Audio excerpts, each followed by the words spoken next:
प्रातः काल उठे रघुनाथा, मातु पिता गुरु नावहि माथा। हम लोग पढ़ते थे, तीसरी कक्षा में इसको पढ़े थे, और प्रत्येक कक्षा में रामायण की चौपाइयाँ होती थी। अब क्या सिलेबस में रामायण की चौपाई आपको मिल रही है? नहीं मिल रही है सिलेबस में। अब तो एनसीईआरटी की किताब आप देखिएगा ना, एनसीईआरटी की किताब में हमको लगता है 5 में एनसीईआरटी की हिंदी किताब में है 6 साल की छोकरी भर कर लाई टोकरी, और टोकरी में आम है नहीं बताती दाम है, और दिखा दिखा के टोकरी हमें बुलाती छोकरी। ये एनसीईआरटी की किताब में ये लोग पढ़ा रहे हैं। जब जहाँ रामायण की चौपाई पढ़ाना था तो वहाँ तो आप ये पढ़ा रहे टोकरी या छोकरी पढ़ा रहे, तो आप शिक्षा को तो बर्बाद कर रहे हैं ये लोग। आप क्योंकि इसको सभी चीज़ को धर्म से जोड़ दिया गया। रामचरितमानस की आलोचना होती है, धार्मिक पुस्तकों की आलोचना होती है। मैं उनकी आलोचनाओं को नाजायज़ नहीं ठहराता, लेकिन मेरा मानना है कि उसमें अच्छी अच्छी चीज़ें भी तो हैं। जो अच्छी चीज़ें हैं हमें उस चीज़ को चुन लेना चाहिए था। नहीं तो हमको अच्छी चीज़ों को चुनना था, तो अच्छी चीज़ों को बताना चाहिए था। हमने जब संस्कृत का श्लोक सुभाषितानि हम लोग पढ़ते थे, उसमें भी लिखा था अभिवादनशीलस्य नित्यं वृद्धोपसेविनः चत्वारि तस्य वर्धन्ते आयु प्रज्ञा यशोबलम्। नित्यम उसमें था अभिवादनशीलस्य, अभिवादन करने से, विनम्र बनने से, नित्य बड़े बुजुर्गों की सेवा करने से 4 चीज़ों की वृद्धि होती, आयु, विद्या, यश और बल। तो अब जो है जब बच्चा स्कूल में जाता है तो कहता है गुड मॉर्निंग सर और गुड इवनिंग सर।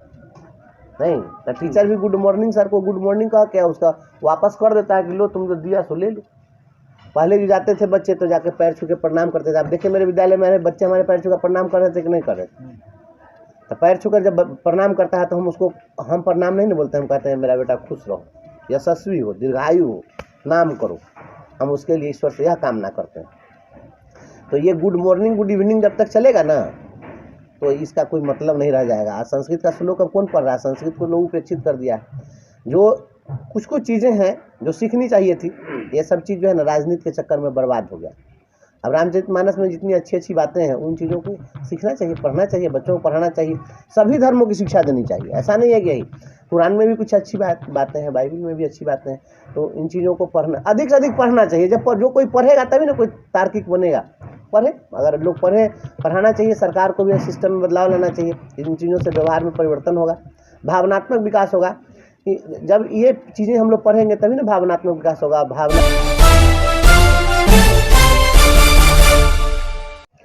इसलिए राह संघर्ष की हम चुने, जिंदगी आंसुओं में नहाई न हो। इसलिए राह संघर्ष की हम चुने, जिंदगी आंसुओं में नहाई न हो किसी के लिए मखमली बिस्तरा, हो किसी के लिए मखमली बिस्तरा, और किसी के लिए एक चटाई न हो। इसलिए राह संघर्ष की हम चुने, जिंदगी आंसुओं में नहाई न हो। दम न तोरे कहीं भूख से बचपना, दम न तोरे कहीं भूख से बचपना, रोटियों के लिए फिर लड़ाई न हो। इसलिए राह संघर्ष की हम चुने, जिंदगी आंसुओं में नहाई न हो। न्याय पैसे के बल पर न बिकता रहे, न्याय पैसे के बल पे न बिकता रहे। अर्थियों में दुल्हन की विदाई न हो। इसलिए राह संघर्ष की हम चुने, जिंदगी आंसुओं में नहाई न हो। सभी नारी शक्ति का हाथ है। सभी जितने भी पुरुष हैं सभी के पौरुष का योगदान है। इसमें किसी एक व्यक्ति का कोई योगदान नहीं है। सभी लोगों का स्नेह है, सभी लोगों का आशीर्वाद है। इतनी बड़ी सफलता या किसी एक व्यक्ति के सहारे संभव नहीं है। जो कुछ हुआ है यह सभी लोगों का, जितने भी हमें चाहने वाले लोग हैं, लोगों का आशीर्वाद काम आया है, लोगों का स्नेह, लोगों की शुभकामना, अपने पुरखे पूर्वजों का आशीर्वाद, माता पिता का आशीर्वाद, पत्नी का साथ, सभी लोगों का साथ है इसमें। जितने हमारे साथ रहने वाले, चलने वाले इष्ट मित्र हैं, सगे संबंधी हैं, नाते रिश्तेदार हैं, हमारे जितने बंधु बांधव हैं, सांगठनिक जीवन में जीने वाले, साथ लड़ने वाले, मरने वाले, सभी जितने भी लोग हमारे शिक्षक शिक्षिका, जितने गुरुजन, वित्तरहित गुरुजन, संविदा कर्मी, पत्रकार साथी, अधिवक्ता, संविदा कर्मी, जितने लोग हैं, सभी लोगों का स्नेह आशीर्वाद है और सभी लोगों के स्नेह शुभकामना से ही, साथ विश्वास से ही ये सफलता प्राप्त हुई। स्वतंत्र उम्मीदवार के रूप कोई, हम तो जो भी लोग आते हैं प्रतिदिन हमसे ऐसा सवाल पूछते हैं, मैं तो आप ही लोगों से पूछना चाहता हूँ और सलाह मांगता हूँ कि आप ही लोग मुझे सलाह दे दीजिए, कोई ऐसी पार्टी जो मेरे जैसे व्यक्ति को झेल लेने की क्षमता रखती हो, तो आप बताइए, हम उस पर विचार करेंगे। नहीं, जिस तरह से आप स्वतंत्र होके आए हैं और मैदान में हैं, और मैदान में क्योंकि सत्ता में आने के बाद हमको नहीं लगता है कि आप अधिकार मांग पाएंगे, क्योंकि मुखिया, घर का मुखिया जो ऐसा है कि जो राजनीतिक दल हैं वो चाहते हैं कि अपने, उनके साथ रहने वाले जो दल के कार्यकर्ता हैं, उनके जो प्रवक्ता होते हैं, पार्टी के पदाधिकारी कार्यकर्ता होते हैं, नेता विधायक मंत्री जो भी होते हैं, अगर पार्टी से संबद्ध हैं, तो मेरा मानना है कि कोई ऐसी पार्टी नहीं है जिस पार्टी में कुछ न कुछ गड़बड़ी नहीं है, और कोई ऐसी पार्टी नहीं है जिसमें कुछ अच्छाई नहीं है। अगर अच्छाई नहीं होती तो पार्टी नहीं चलती। तो सभी में कुछ न कुछ कमी है, कुछ न कुछ गड़बड़ी है। और जो पार्टी से संबद्ध हो जाते हैं, तो पार्टी से संबद्ध होने के बाद में उनके गलत कार्यों पर पर्दा डालना पड़ता है और दिल की जगह अपने दिमाग को फिट करना पड़ता है। दिल कहता है यह गलत है और दिमाग से उसको जस्टिफाई करके साबित करना होता है कि नहीं यह सही है। तो वहाँ अपेक्षा होती है कि तुम दिन को अगर रात कहो रात कहेंगे, और जो तुझको हो पसंद वही बात कहेंगे। तो ब्रजवासी तो कभी नहीं कहने वाला है, हम तो कभी नहीं कहेंगे, इसलिए हम किसी पार्टी में फिक्स नहीं बैठते। आप एक शिक्षक हुआ करते थे और शिक्षक से आप एमएलसी तक आ गए, तो आपको कैसा लगता है? जैसा आपके विद्यालय में मैंने देखा कि आप भी भावुक हो गए थे, बच्चे भी भावुक हो गए थे, तो आपको क्या लगता है कि कभी जब फुर्सत मिले तो उन पलों को, उन क्षणों को फिर से याद करेंगे? नहीं, याद क्या करना है, मैं जाऊंगा, ऐसा तो नहीं। मेरी वो कर्म भूमि है, मैं अपने कर्म भूमि को प्रणाम करता हूँ। मेरी जन्मभूमि है रक्षा, मेरा गाँव, और वहाँ के सभी लोगों से बहुत स्नेह प्रेम मिला है। और बच्चों के बीच जो मुझे स्नेह प्रेम मिला है और बच्चों से मैंने जो पाया है वो कहीं नहीं मिलेगा। निश्चल प्रेम आपको कहीं प्राप्त हो सकता है, वो बच्चों के बीच प्राप्त हो सकता है। और दुनिया में जितने लोग आपसे मिलेंगे, माँ बाप का प्रेम जो होता है वह निश्चल होता है, और इसके बाद अगर किसी दूसरे का प्रेम है तो अपने शिष्यों का प्रेम है जो निश्चल प्रेम होता है, और दूसरा कुछ नहीं।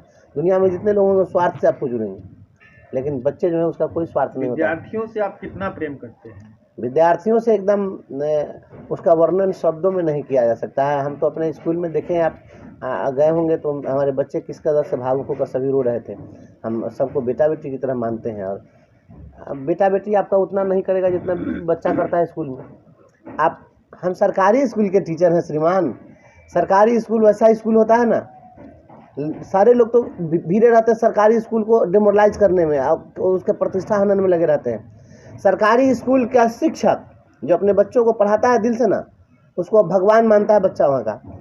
अगर बोलेंगे कि बेटा कोई पानी पिलाओगे, तो एक को आप बोलिए तो पूरा क्लासरूम दौड़ता है कि सर हम पानी पिलाएंगे। टिफिन का जब टाइम होता था और लंच में, तो हम लंच बॉक्स लेकर के जाते थे ना, तो आकर के बेटियाँ कहती थी कि सर चाबी दीजिए, और चाबी लेकर के और जाकर डिक्की से खोल करके लंच बॉक्स ला करके और थाली धो करके। और क्या आपकी तरह सभी शिक्षक हैं? सभी शिक्षक, सभी दुनिया में सब एक समान कभी हो ही नहीं सकते हैं, ऐसा तो नहीं होता है। सभी शिक्षक एक समान कैसे हो जाएंगे? सभी पत्रकार एक समान हैं? आपकी तरह सब पत्रकार हैं एक समान? सब लोग हलचल तो नहीं करते हैं, आप हलचल मचाते रहते हैं। तो शिक्षक एक बहुत ही अच्छा है, गुरु गोविंद दो खड़े ताके लागू पाऊं, और बलिहारी गुरु आपने गोविंद दियो बताए। जो ये परिभाषा है, जो ये दोहा है जो कही गई है शिक्षकों के संदर्भ में, क्या आज वर्तमान में वैसे शिक्षक हैं? देखिए, वर्तमान में आपको एकदम वेरी फ्रैंकली मैं आपको बताता हूँ, पहले जो शिक्षा व्यवस्था थी, जिस समय कबीर ने ऐसा कहा कि गुरु गोविंद दो खरे काके लागू पाए, बलिहारी गुरु आपने जिन गोविंद दियो बताए। उन्होंने अध्यात्म की ओर संकेतित करते हुए कहा था कि व्यक्ति की आध्यात्मिक ऊर्जा, आध्यात्मिक चेतना जागृत हो और वह परमात्मा को प्राप्त कर ले। और इस दृष्टिकोण से उन्होंने कहा था, पहले जो शिक्षा हमारे यहाँ थी, भारत की शिक्षा व्यवस्था, उसकी मूल परिकल्पना जो उसकी रही है वह इस रूप में रही है कि सा विद्या या विमुक्त है। विद्या वह है जो मुक्ति का मार्ग प्रशस्त करे। हमारे यहाँ विद्या की यह परिभाषा रही है, सा विद्या या विमुक्त है। लेकिन अब जब शिक्षा की अवधारणा बदल गई है तो अब सा विद्या या नियुक्त है। अब जो नियुक्ति दिलाए वह शिक्षा है। तो मुक्ति से नियुक्ति तक शिक्षा चली गई है, तो आप उस गुरु की बात कहाँ से करते हैं? आप आज बिहार के अपर मुख्य सचिव वीडियो कॉन्फ्रेंसिंग करके या उसका वीडियो बना करके वायरल कर रहे हैं। आप इस बात को समझिए। गुरुओं पर निगरानी वो कर रहे हैं कि हाँ क्या पढ़ाई हो रही है, वहाँ तक तो ठीक है, लेकिन वो अपना वीडियो बनवा के जो वायरल कर रहे हैं, यह क्या है? What type of instant is this? इस प्रकार का इंस्टंट करने की आवश्यकता क्या है? जिस राज्य का अपर मुख्य सचिव शिक्षकों को जलील करने के लिए वीडियो बनवा करके और वायरल कर रहा हो, वहाँ के शिक्षकों से आप क्या उम्मीद करिएगा? वहाँ का शिक्षक हमेशा सफोकेशन में रहेगा। वह चीज़ नहीं दे पाएगा जो वह देना चाहता है, वह देगा जो आप दिलवाना चाहते हैं। शिक्षा और ज्ञान में क्या अंतर है? शिक्षा संज्ञानात्मक पक्ष है, वह डाटा फीड करने जैसा है, वह डाटा है। शिक्षा जो आप जो अवधारणा बना दिए वह डाटा है, और ज्ञान व्यवहार है। मैं तो अपने स्कूलों में कहता हूँ, मैं बच्चों से जाकर के प्रतिदिन पूछता था सवाल, आप जाकर पूछिएगा, बच्चे लोग बताएंगे शिक्षा क्या है। कई बच्चे एक साथ बोलते थे व्यवहार में परिवर्तन ही शिक्षा है। लेकिन आप जिस शिक्षा की बात कर रहे हैं उसको ज्ञान समझ लीजिए। ज्ञान वही है जो व्यवहार में आपका परिवर्तन कर दे, वह ज्ञान है जिसको आपने अपने जीवन में उसको आत्मसात कर लिया और व्यवहार के रूप में आपका परिलक्षित हो रहा है। लेकिन जो शिक्षा है, जो सरकार की जो शिक्षा की अवधारणा है, वो अवधारणा है कि हम पूछें कि भारत की राजधानी कहाँ है तो बता देगी दिल्ली है। गालिब ने लिखा था शिक्षा का मतलब तहजीब, तमीज और तरकीब। इस पर क्या कहना चाहेंगे? तहजीब तमीज हो जाए, जब तरकीब हो जाए तो वही तो व्यवहार बदल देगा। व्यवहार में तो वही चीज़ें आती है, ये निश्चित रूप से मैं भी तो वही बात कह रहा हूँ।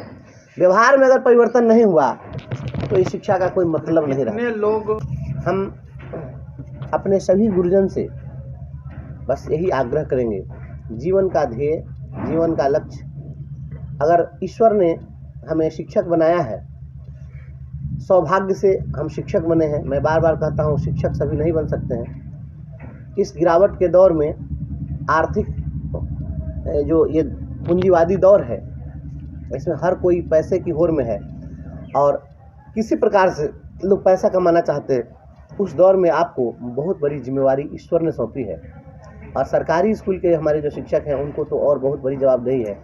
लोग कहते हैं कि गरीबों के बीच ईश्वर का वास होता है, और गरीबों के बच्चों को पढ़ाने की जवाबदेही हमें मिली है। हम ईश्वरीय कार्य में लगे हैं। समस्त गुरुजनों से मैं विनम्रतापूर्वक कहता हूँ, हम जो काम कर रहे हैं, गुरुजन जो हमारे काम कर रहे हैं, ये ईश्वरीय कार्य है। और ईश्वरीय कार्य में आपको मिला है अनगढ़ हीरों को तराश कर कोहिनूर बनाने का अवसर। आप एक अच्छे शिल्पकार के रूप में खुद को साबित करिए और अपने बच्चों को, ये अनगढ़ हीरे हैं, गांव और गिट्टी के मिट्टी में खेलने वाले, पगडंडियों पर चलने और पलने वाले इन बच्चों को तराश कर और आप कोहिनूर बना दीजिए। आपके जीवन की सार्थकता होगी। और इस शिक्षक जो होते हैं वो कभी मरते नहीं हैं, वह अपना प्रतिनिधि खड़ा करके जाते हैं। हमें ऐसा ही प्रतिनिधि अपना उत्तराधिकारी बच्चों के रूप में खड़ा करना है। और हमारे जो भी बच्चे हैं, मैं बच्चों से भी कहना चाहता हूँ कि हमारे बच्चे भौतिकवाद में न जाएं, और ये जो अभी जो मोबाइल का जो युग चल रहा है, ये बर्बादी का दौर है। इस दौर में हमारे बच्चे इसके चंगुल में न फंसें और अधिक से अधिक किताबों का अध्ययन करें। किताबों से दोस्ती यह सबसे अच्छी दोस्ती है। अगर दोस्ती करनी है तो किताबों से करिए। आपको वहाँ से कुछ न कुछ चीज़ें ऐसी मिल जाएंगी जो आपके जीवन के लिए हर मोड़ पर आलम्बन बनकर ये चीज़ें खड़ी रहेंगी।